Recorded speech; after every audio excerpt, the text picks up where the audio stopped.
मुक्ति का मतलब है अपने स्वरूप में स्थित होना।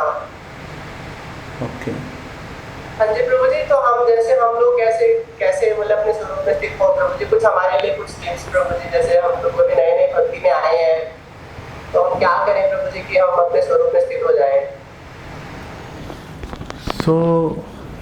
अब हम जो नए लोग हैं, अभी भक्ति में जुड़े हैं, तो हम लोग कैसे ये स्वरूप सिद्धि को प्राप्त कर सकते हैं, कैसे हम अपने स्वरूप में स्थित हो सकते हैं। तो स्वरूप में स्थित होने का मतलब, जैसे हमने बताया कि कृष्ण दासत्व को स्वीकार करना। तो अगर हम अपने स्वरूप में स्थित होना चाहते हैं, तो हमें सीनियर डिवोटीज़, गुरु, इनकी हमें जो इंस्ट्रक्शंस हैं, हमें उसको फॉलो करना पड़ेगा। तो एक तो जनरल इंस्ट्रक्शंस हैं, जनरल इंस्ट्रक्शंस हैं कि 16 माला का जप करो, 4 नियमों का पालन करो, भोग लगाकर खाओ, बुक्स पढ़ो। ये तो जनरल इंस्ट्रक्शन है, सबके लिए है भाई ये। लेकिन उसके बाद फिर स्पेसिफिक इंस्ट्रक्शंस होती हैं, व्यवहारिक सेवा होती है। तो ये तो करना ही है। ये करने से तो आप मनुष्य की कैटेगरी में आ गए कि चलो आपने आहार निद्रा भय मैथुन से बाहर आकर कुछ और करने के बारे में सोच लिया। लेकिन स्वरूप में स्थित होना है, दासत्व में जाना है, तो दास बनिए। दास बनने की ट्रेनिंग लीजिए। दास बनने की ट्रेनिंग का मतलब है आप किसी व्यवहारिक सेवा में जुड़िए। इसका मतलब है सामने से आप भक्तों को बोलिए कि प्लीज़ आप हमें सेवा में एंगेज कीजिए। इनफैक्ट हरे कृष्ण मंत्र का मतलब ही यही है। हम भगवान से बोल रहे हैं, हे भगवान आप हमें सेवा में लगाओ। अब भगवान सेवा में कैसे लगाएंगे? भगवान सेवा में भक्तों के माध्यम से ही तो लगाएंगे। तो हम भगवान को गुहार लगा रहे हैं, भक्तों से बोलते नहीं हैं। तो अगर दासत्व में जाना है तो हमें भगवान से गुहार तो हम लगा ही रहे हैं, हरे कृष्णा मंत्र बोल के भक्तों के पास जाना पड़ेगा, उनके पैर पकड़ने पड़ेंगे। प्लीज़ हमें आप प्रैक्टिकल सर्विस दीजिए, हम सेवा करना चाहते हैं और उसके लिए फिर आप टाइम निकालिए। जब आप प्रैक्टिकल सेवा करेंगे, आपका मन अपने आप भगवान की सेवा में लगेगा। भगवान के बारे में सोचोगे, आप सेवा करते समय आपका चित्त शुद्ध होगा, है ना। आज जैसा ये 5-5-1 में यही तो बात बोली गई है कि शुद्धयेत सत्वम कि तपो दिव्यम येन सत्वम शुद्धयेत, कि आप तप करोगे, सर्विस करोगे, तो उससे आपका चित्त शुद्ध होगा। तो अगर आप दासत्व को अगर आप सिद्ध करना चाहते हैं, तो दासत्व सिद्ध होगा सेवा करने से, और सेवा डिवोटी से मिलेगी। उनके पीछे पड़े रहो सेवा देने के लिए, तो बात बनेगी। प्रभु जी मेरा एक क्वेश्चन है, जैसे प्रभु जी हम लोग तो ऑफिस जाते हैं, मेट्रो में भी सफ़र करते हैं, कुछ लस्तियों का साथ भी मिलता है, ऑफिस में भी है, रास्ते में भी है, तो उससे हम कैसे बचें कि क्योंकि वो हमारी नज़र तो पड़ती रहती है। हम मेट्रो में जा रहे हैं, कोई कहीं कुछ कर रहा है, कोई कुछ कर रहा है, तो वो बड़ा मतलब दिल को लगता है कि ये लोग तो कितने, इनको बिल्कुल भी लोक लाज तो है नहीं, ये क्या कर रहे हैं, तो कैसे बचें? तो अब हम लोग ऑफिस आते जाते हैं, अब जैसे मेट्रो है, मेट्रो में तो लोग ऐसी उल्टी सीधी इतनी हरकतें कर रहे हैं, तो अब जाने ना जाने अनजाने में नज़र तो पड़ी जाती है उन पे, तो मन तो ख़राब हो जाता है। अब कैसे उससे बच सकते हैं? आप बच सकते हो या आप जैसे सपोज आप मेट्रो में भी आ जा रहे हो, आप अपना चैंटिंग करते रहो। मेट्रो के अंदर भी चैंटिंग करते रहोगे, बचे रहोगे। यहाँ फिर आप अपना वो कानों में लीड लगा के आप डिवोटीज़ के लेक्चर सुनते रहो, श्रवण करते रहो। उससे आपका मन दृष्टि जाना उसको नहीं रोक सकते कि दिखाई ना दे। अब बात यह है कि उस पर मेडिटेट ना करें, कि हमारा मन उसके ऊपर टिक ना जाए कि अच्छा वैसा हो रहा था। तो उससे कैसे बचेंगे? उससे हम बचेंगे जब हमारे पास कोई और एक्टिविटी के अंदर हमारा मन लगा होगा, कि हम हरि नाम कर रहे हैं, हम लेक्चर सुन रहे हैं, या जो आपने पहले से पढ़ा था वो पढ़े हुए के बारे में आप सोचते रहो, उससे आपको और कई रियलाइजेशंस आएंगी, उसको आप लिख लो और फिर उसको कंफर्म करो कि जो हमने सोचा था वो ठीक से हमें समझ में आया कि नहीं आया, ये हमारी जो रियलाइजेशन है वो ठीक है कि नहीं ठीक है। तो जब आपका माइंड उसमें लगा होगा ना, जो आपने पढ़ा है उसको सोच रहे हो, या जो आप लेक्चर सुना उसके बारे में सोच रहे हो, तो अपने आप आपके माइंड को एक एंगेजमेंट मिल जाएगी। तो यद्यपि आपका नज़र किसी गलत दृश्य पे पड़ गई थी, फिर भी आपने माइंड को उसके ऊपर सोचने का मौका नहीं दिया, और क्योंकि आपका माइंड कहीं और एंगेज था, तो उससे आपके बहुत सारी चीज़ें क्लियर भी हो जाएंगी। जैसे हम लोग मेट्रो में चलते हैं तो हम तो यहाँ तो चैंटिंग करते रहते हैं, या जो पढ़ा था उसके ऊपर सोचते रहते हैं, तो बहुत सारी थॉट्स भी आ जाती हैं जिसको हम यूज़ कर लेते हैं। जैसे आज जो लेक्चर था वो पहले मैंने किसी और वे में सोचा था डिलीवर करने के लिए, लेकिन पीछे ये संडे को मैं गया था दिल्ली रोहिणी, मेट्रो में 2 घंटे लगे जाने में, 2 घंटे लगे आने में। तो रास्ते में मैं चैंटिंग भी कर रहा था और सोचे भी जा रहा था, तो कई सारी थॉट्स आ गई, तो वो थॉट से पूरा लेक्चर ही चेंज हो गया। तो मैंने उसको बिल्कुल डिफरेंट वे में फिर उसको प्रेजेंट किया। तो इस तरह से आप माइंड को एंगेजमेंट दो। आप सोचो कि आप कैसे और सर्विस कर सकते हो, कैसे अपने जीवन में चेंजेस ला सकते हो, जो आपने पढ़ा उसको क्लैरिफिकेशंस ढूंढ सकते हो, उससे बात बन जाएगी आपकी। फिर आप कोई चीज़ देख भी लोगे तो आप पे उतना असर नहीं आएगा आपके ऊपर। प्रभु जी एक चीज़ बताओ कि ये जो आप बता रहे हैं कि मतलब ऐसा कैसे हो जाता है कि जस्ट दूर से देखने मास से मतलब इतना क्या होता क्या है? मतलब जैसे कोई यूट्यूब पे देख लिया कोई गलत चीज़, तुम अंदर ही घुस जाती है क्या? वो क्या हो जाता है? ऐसा कैसे होता है? एक्चुअली देखना तो एक ट्रिगर पॉइंट होता है कि मतलब देखने से कैसे माइंड अफेक्ट हो जाता है। इतना देखना एक ट्रिगर पॉइंट होता है, लेकिन डैमेज नहीं होता तब तक। डैमेज होता है जब हम उस पर मेडिटेट करते हैं। ध्यायतो विषयान पुंसा संगतेषु उपजायते। देखना नहीं देखना हमारे हाथ में नहीं है, नज़र पड़ जाती है, वो प्रॉब्लमेटिक नहीं है। प्रॉब्लम है कि उस पर मेडिटेट करें, उसके ऊपर सोचना शुरू कर दें। जैसे उस पर सोचना शुरू कर देंगे, वहाँ से बंटाधार होगा, वहाँ से प्रॉब्लम्स खड़ी हो जाएंगी। तो हमें वर्क करना है। हमारे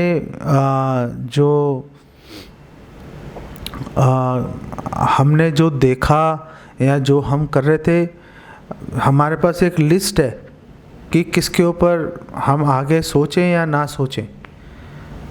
तो अभी तो हम बिल्कुल ऑटो पायलट मोड में चल रहे हैं, जो सामने दिखता है उसके ऊपर सोचना शुरू कर देते हैं। लेकिन अगर हम अपने थॉट्स को ट्रेन करेंगे, अगर हम अपने माइंड को ट्रेनिंग देंगे कि हमने इस विषय पर नहीं इस विषय में सोचना है, इसके ऊपर फोकस बना कर रखना है, तो बच जाएंगे उससे। तो देखने भर से प्रॉब्लम नहीं है, प्रॉब्लम मेडिटेट करने से आ जाती है उस पर। तो आजकल क्या हो रहा है कि एक नया चीज़ चली है, डिवोटीज ना, मतलब अभी रिलेशनशिप तो ख़राब है इन लोगों के घरों में आपस में, तो डिवोटीज ना वो अपना कहीं उनका लिंक बढ़ जाता है, वो उसको एक लव नाम देते हैं, हालांकि पहले से ही होती, तो कहते नहीं वो भी मुझे प्रेम करते हैं, मैं उनको बहुत प्रेम करती हूँ, हमारा बिल्कुल एकदम पतिव्रता टाइप का है। तो करे हो तो सब मतलब व्यवस्था ठीक नहीं है समाज की, वो मेरा केयर नहीं करते, वो मेरी केयर नहीं करती, तो मैं क्या करूँ? मैं मतलब इसमें गलत क्या है? ऐसे केस भी आते हैं। मतलब वो उसको कहते हैं कि मेरा तो बिल्कुल एकदम शुद्ध प्रेम है, मैं उनसे अटैच हूँ, वो मुझसे अटैच है। और मेरा पति मेरा ख्याल नहीं रखता, मेरी पत्नी मेरा ख्याल नहीं रखती, हमारा बहुत मतलब, तो हम लोगों के पास कोई ऑप्शन ही नहीं है, उसमें गलत क्या है? देखो, वो पति सोच रहा है कि पत्नी मेरा ध्यान नहीं रख रही, पत्नी सोचती है कि पति मेरा ध्यान नहीं रख रहा, और अगर पति डिवोशन में आ गया, उसको भक्तों में कोई और माता जी मिल गई, वो उनसे बात करना शुरू कर दिया, तो उनको लगता है यही सच्चा प्रेम मेरे को अब जाके मिला है। ऐसे ही स्त्री है, वो भी यही सोचती है। इनफैक्ट आपको ये बहुत ही गंभीर बात है, लेकिन इस्कॉन के अंदर ये भी बहुत ट्रेंड चल रहा है कि लोग जो डिवोटीज हैं एक दूसरे की वाइफ्स चोरी कर लेते हैं। और ये जो एक और ऐड करना चाहूँगा, एक चीज़ और करना चाहूँगा, वो कहते हैं कि मेरा इससे डिवोशन बढ़ रहा है, जैसे मैं इनके कांटेक्ट में आया हूँ, मेरी भक्ति इंप्रूवमेंट हो रही है। पहले मैं बहुत बेकार मेरी लाइफ थी, मेरा सब कुछ बढ़िया तरह से हो रहा है, मैं भक्ति भी कर पा रहा हूँ, इसमें कुछ भी गलत नहीं है, मैं सही जा रहा हूँ। अब फिर जब वो दूसरे जो पर स्त्री और पर पुरुष को ढूंढ लेते हैं, चाहे वो डिवोशन में ही है, तो उनको एक बहुत ही अलग तरह के सुख भी मिलता है। उनको सेंटर पे या मंदिर आने का मन भी करता है, क्योंकि पता है कि वहाँ पर वो दूसरी वो जो स्त्री भक्त या पुरुष भक्त वहाँ पे मिलेगा, तो उनको लगता है कि ये भक्ति में एडवांसमेंट हो रही है हमारी, क्योंकि पहले मंदिर जाने का मन नहीं कर रहा था, अब मंदिर जाने का मन कर रहा है। तो फिर गलत कहाँ पर है? एक्चुअली शुरू से लेके आखिर तक गलत ही गलत है, इसमें सही कुछ है ही नहीं। पहली बात यह है कि हम ये सोचते हैं कि हमें जितना सुख मिल रहा है उससे ज़्यादा मिलना चाहिए था, या जितना दुख मिल रहा है उससे कम मिलना चाहिए था। तो हम अपने कर्म, हम ये नहीं सोचते कि मेरे कर्मों का फल है। जैसे परीक्षित महाराज जो हैं, उन्होंने जब धर्म रूपी बैल को देखा और वो कली जो है उनको मार रहा था, बिल्कुल सामने ही मार रहा था, लेकिन उसके बावजूद महाराज परीक्षित ने बैल रूपी धर्म से पूछा कि आपकी हालत कैसे हो गई, जबकि बिल्कुल उन्होंने खुद अपनी आंखों से देखा था उसको पीटते हुए कली को, लेकिन फिर भी उन्होंने ये सवाल पूछा बैल रूपी धर्म से, और बैल रूपी धर्म ने भी ये बोला कि मुझे पता नहीं चल रहा कि मेरी ऐसी हालत कैसे हो गई। धर्म ने भी ये नहीं कहा अरे आपके सामने तो मारा है इसने मुझे, आप अजीब बात कर रहे हो, आपके सामने तो इसने मार के मुझे लाल पीला कर दिया, आप पूछ रहे हो कैसे हो गया। धर्म ने कहा मुझे नहीं पता। धर्म ने बोला कि ये मुझे मार रहा है, लेकिन क्लेश का बीज तो कहीं और है ना, अब वो तो बीज मैंने कहीं पे बोया हुआ था, वो मेरे सामने आ रहा है, ये मुझे क्यों मार रहा है मुझे नहीं पता, मुझे क्यों मार रहा है ये। तो हम लोग ये नहीं सोचते कि जो क्लेश का बीज है ये हमने ही बो रखा है कहीं पर, और अब हम उसको काट रहे हैं तो हमसे कट नहीं रहा, हम बोल रहे हैं वो बड़ी प्रॉब्लम है भाई भागो यहाँ से। दूसरी गलत बात यह है मातृवत पर दारेशु, पर स्त्री तो वैसे ही माँ के समान है। अब माँ से प्रेम संबंध, अनुचित संबंध बनाना तो बहुत ही खराब है, बहुत ही खराब है। और दूसरी बात यह है कि जो संबंध है स्त्री पुरुष के संबंध के पीछे दो ही रीज़न चलते हैं, एक है संतान की प्राप्ति और दूसरा है कि दोनों मिलकर, पति और धर्मपत्नी मिलकर भगवान को प्रसन्न करेंगे। जब आप माता के समान स्त्री के साथ अनुचित व्यवहार कोई व्यक्ति कर रहा है, वो कैसे सुख का व्यवहार करेगा। भगवत गीता के श्लोक का ही काट दिया ना, धर्म अविरुद्धो कामोस्मि, के जो धर्म के विरुद्ध जो अपनी इंद्रिय तृप्ति की जाती है वो काम मैं हूँ। तो हमने तो जब माता के साथ अनुचित व्यवहार किया तो भाई फिर मतलब वो तो गलती हो गया ना। और चौथी गलत बात ये है इसके अंदर, और भी बहुत सारी होंगी, मैं तो जो अभी इमीडिएटली दिमाग में आया आपको बता रहा हूँ। चौथी गलत बात ये है कि अब हम जो है मंदिर या सेंटर पे अब हम भगवान के लिए नहीं आ रहे, अब तो हम अपने वो जो अवैध संबंधी से मिलने जा रहे हैं। अब तो हम अपने प्रेमी या प्रेमिका से मिलने जा रहे हैं धर्म की आड़ के अंदर। और हम ये भी नहीं सोच रहे, इतने हम क्या बोलते हैं, इतने बेशर्म हो जाते हैं कि हम ये भी नहीं सोचते कि दूसरे भक्त हमें देख रहे हैं, वो कोई बेवकूफ़ थोड़े ना है, वो देख रहे हैं हमें। अब पीछे रोहिणी में भी एक ऐसा केस हुआ था, 2 केस हुए ऐसे। एक केस तो मेरे पास सुलझाने के लिए आया, बड़ी मुश्किल से उसको केस को निपटाया। एक केस और भी ऐसा आया, वो अब वो मंदिर में घंटों घंटों बैठ के बातें कर रहे हैं, वो उसमें डिवोशन क्या है, वो तो काम वासना से ग्रसित हैं। भगवान कृष्ण कहाँ हैं सेंटर के अंदर, और पूरी कांग्रेगेशन देखकर जो है पूरी कांग्रेगेशन डिस्टर्ब हो रही है, ये क्या हो रहा है जी। तो कांग्रेगेशन डिस्टर्ब हो गई, भगवान सेंटर से गायब हो गए, माता समान स्त्री के साथ गलत व्यवहार कर रहे हैं, तो सही क्या है इसके अंदर? किसी भी दृष्टिकोण से कुछ भी सही नहीं है। तो सही आचरण क्या है? सही आचरण है ताम स्थितिक्षस्व भारता सहो। आपको जो सुख और दुख मिल रहा है उसको सहो, बात खत्म हो गई। आपके अपने ही जो है भुंजान एव आत्मकृतम विपाकम, आपके अपने कर्म थे, आपने भोग रहे हो आप उसको, तो उसमें शोर मचाने की क्या ज़रूरत है? आप भोगते रहो चुप करके। अब उससे बचने के लिए एक और पाप कर्म आपने शुरू कर दिया। अब वो पाप कर्म का पता नहीं उसका कहाँ जा पे क्या उसका फल मिलने वाला है। वो एक और नहीं जो है बरगद का पेड़ आपने एक और लगा दिया, उसकी अलग से शाखाएं निकलती रहेंगी, उसको झेलते रहो। तो वो तो बहुत ही खराब है हमारी भक्ति के लिए। इसका भक्ति से तो कोई लेना देना ही नहीं है दूर दूर तक। इसमें ना प्रभु जी उनका वो कहते हैं हमारी नीड पूरी नहीं हो रही, क्या करें कोई तरीका बताओ। हमारी बॉडी नीड पूरी नहीं हो रही, हमारे लिए कुछ व्यवस्था ही नहीं है, हम दूसरा विवाह कर नहीं सकते और घर में कोई अवेलेबिलिटी नहीं है, तो हम मतलब हम क्या करें? हम कैसे, आपने तो कह दिया इतने आसानी से, बट एक नीड होती है, भूख लग रही होती है, खाना है, कहाँ खाएगा? बोलते हैं मतलब हमारी नीड कैसे?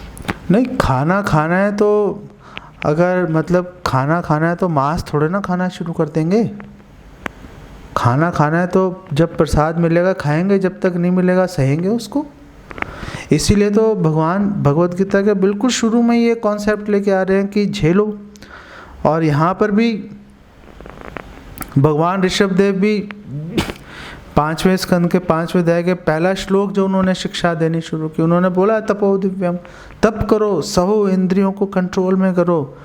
आपको जो इंद्रियों की डिमांड है, आप ऐसा नहीं इंद्रियों की सारी डिमांड्स पूरे करते रहो, उसको सहो। सहना अनिवार्य है। अगर हम बोलेंगे कि हम सहेंगे नहीं और भक्ति करेंगे, दोनों चीज़ें साथ साथ नहीं चली जाएंगी। वो तो टूटे हुए घड़े में पानी भरने के बराबर है। हम ऊपर से पानी डालेंगे, नीचे से लीक हो जाएगा, उसमें पानी डालने का हमें क्या फ़ायदा होगा? इनफैक्ट हमारे शास्त्रों में बोला हुआ है कि जिसकी इंद्रियां कंट्रोल में नहीं है वो तो टूटे हुए घड़े के बराबर है।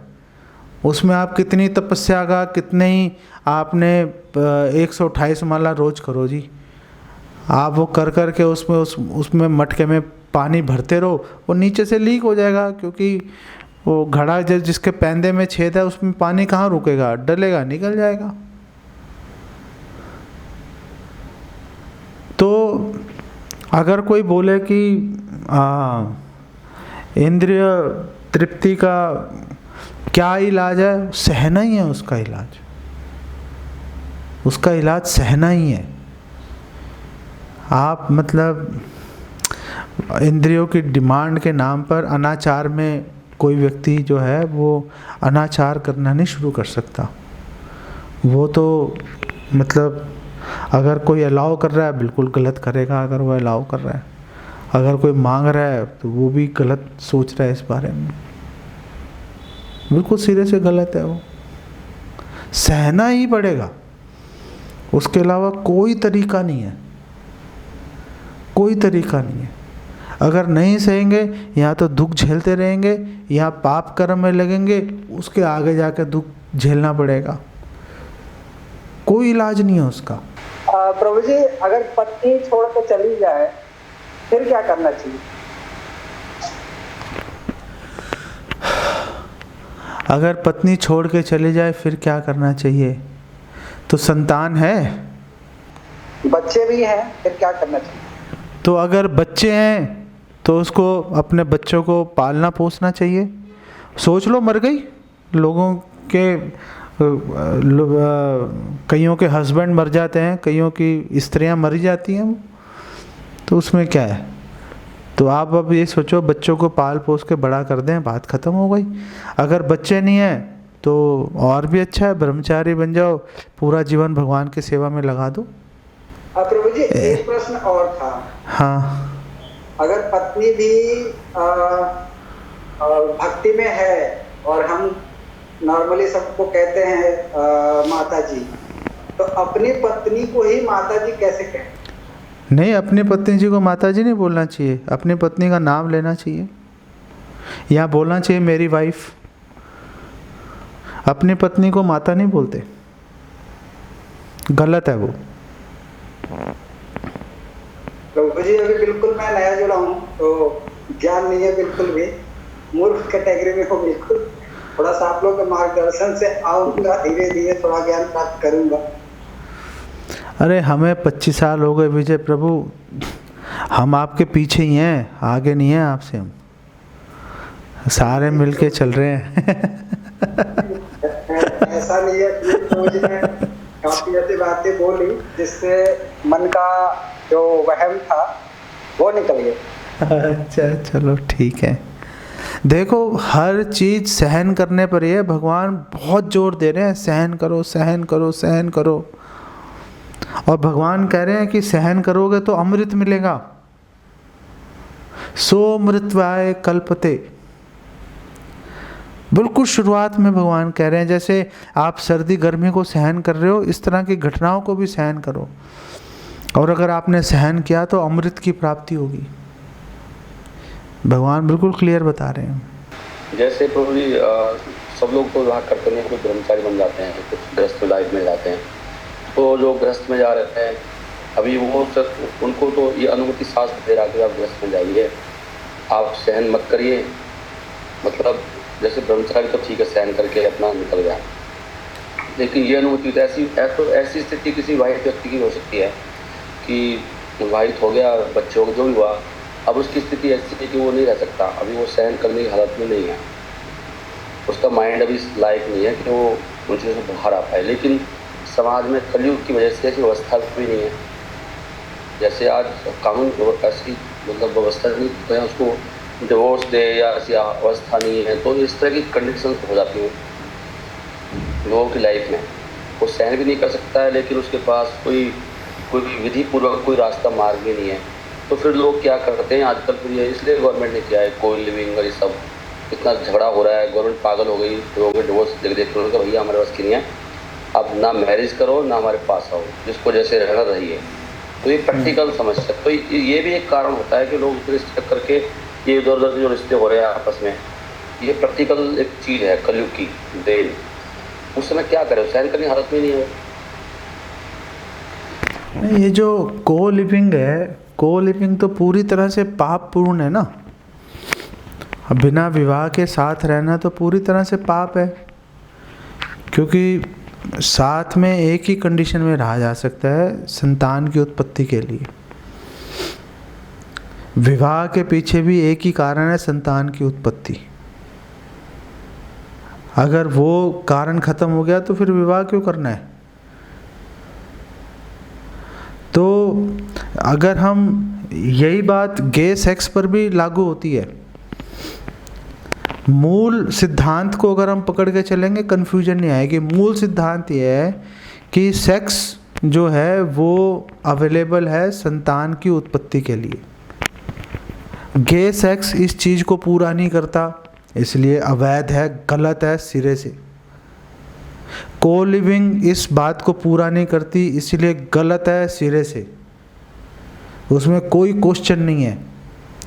अब अगर कोई कहे जी मैं तो सहन नहीं कर पा रहा, तो वेल ये बात तो एक पशु ही बोल सकता है। अब आप अपने आप को पशु के लेवल पे ले जा रहे हो तो फिर बने रहो पशु, फिर क्या करें, उसका तो क्या इलाज है। तो ऐसे व्यक्ति जो हैं वो देखना पड़ेगा भक्तों के समाज में, क्योंकि एक दूसरे को देख के फ़र्क तो पड़ता है ना, लोग प्रभावित हो जाते हैं।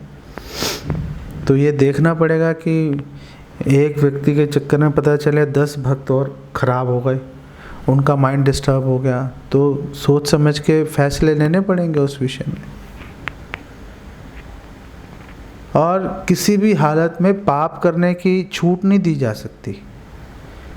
पाप करने की अनुमति देना ऑप्शन ही नहीं है, सहन करना पड़ेगा।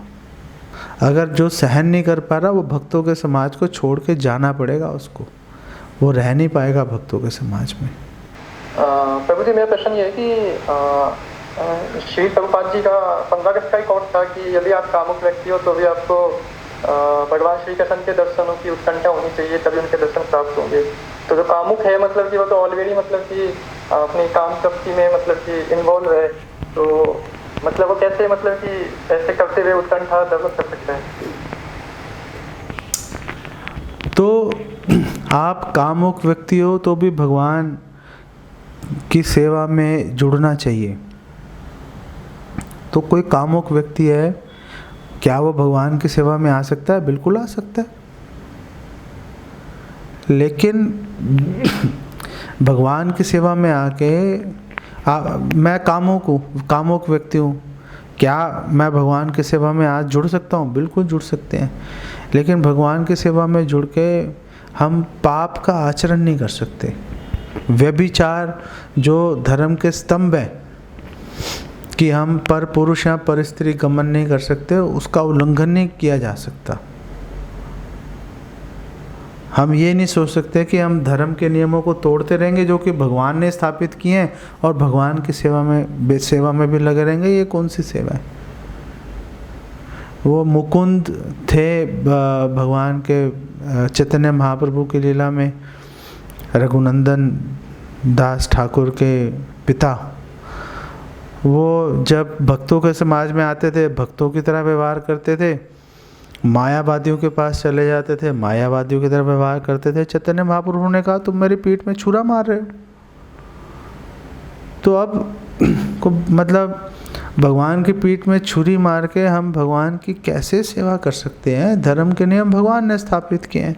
धर्म संस्थापना अर्थ है, भगवान आते धर्म की स्थापना के लिए, उस पर हम छुरी चाकू उसको हम उल्लंघन कर रहे हैं, भगवान के डायरेक्ट इंस्ट्रक्शन को काट रहे हैं, फिर हम सोचे भगवान की सेवा में लग जाएं।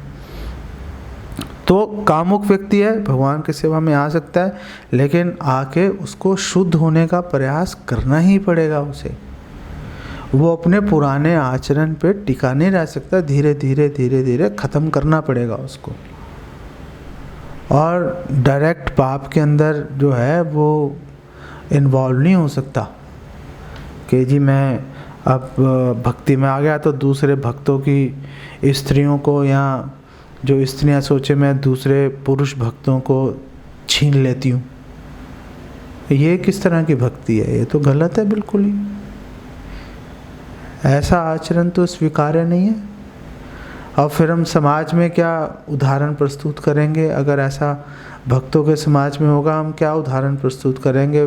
पाश्चात्य देशों में जो है इस्कॉन जो गुरुकुल हैं और फार्म कम्युनिटीज़ हैं, स्पेशली गुरुकुल के अंदर बहुत सारे जो हैं गलतियां हुई बच्चों की देखभाल करने में।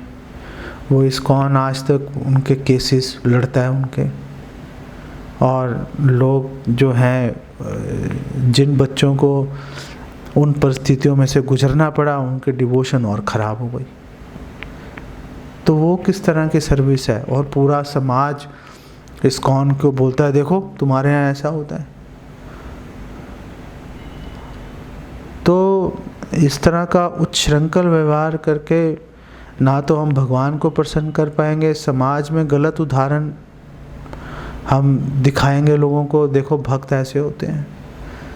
तो कोई क्यों भेजेगा अपने बच्चों को, अपनी वाइफ को, अपने हस्बैंड को क्यों भेजेंगे भक्तों के समाज में? वो तो चरित्र निर्माण के लिए भेज रहे हैं ना। वो पता चले छिन ही गया, जैसे मैं बता रहा था कि इस्कॉन के अंदर ये प्रॉब्लम है कि लोगों की स्त्रियां, लोगों के हस्बैंड दूसरे डिवोटीज छीन के ले जाते हैं भक्ति के नाम पर। मैंने अपनी आंखों से होते हुए देखा है, ये काम कर देते हैं लोग। माला भी करते रहते हैं, पता नहीं क्या उनके माइंड में क्या सोचते होंगे, वो कैसे जस्टिफाई करते होंगे। वो कोई जस्टिफिकेशन नहीं है इसकी, गलत है भाई, बात खत्म हो गई। वो उससे परेशान है, हम उससे परेशान है, अरे हो तो रो परेशान भाई, सब उसको व्यभिचार पे थोड़े ना उतर आएंगे, वो उसका आंसर नहीं है। व्यभिचार दुख सहने का आंसर नहीं हो सकता। दुख आ रहा है उसको सहना ही पड़ेगा, वही एक महात्मा का, एक अच्छे भक्त का यही स्वभाव है, यही आचरण है। तो सपोज कहीं पर कोई भक्त ऐसी जगह पर रह रहा है जहाँ पर भक्तों का संग उपलब्ध नहीं है, तो फिर वो व्यवहारिक सेवा में कैसे जुड़ सकता है? क्योंकि भक्त है ही नहीं वहाँ पर। तो अगर भक्त नहीं है, आप YouTube पे, Facebook पे, सोशल मीडिया पे आप लेक्चर सुन के भक्त बन गए, मान लेता हूँ। अब आप भक्त बन गए लेकिन वहाँ पे भक्तों की एसोसिएशन तो है नहीं, तो क्या करें? तो आप भक्तों को इनवाइट कीजिए।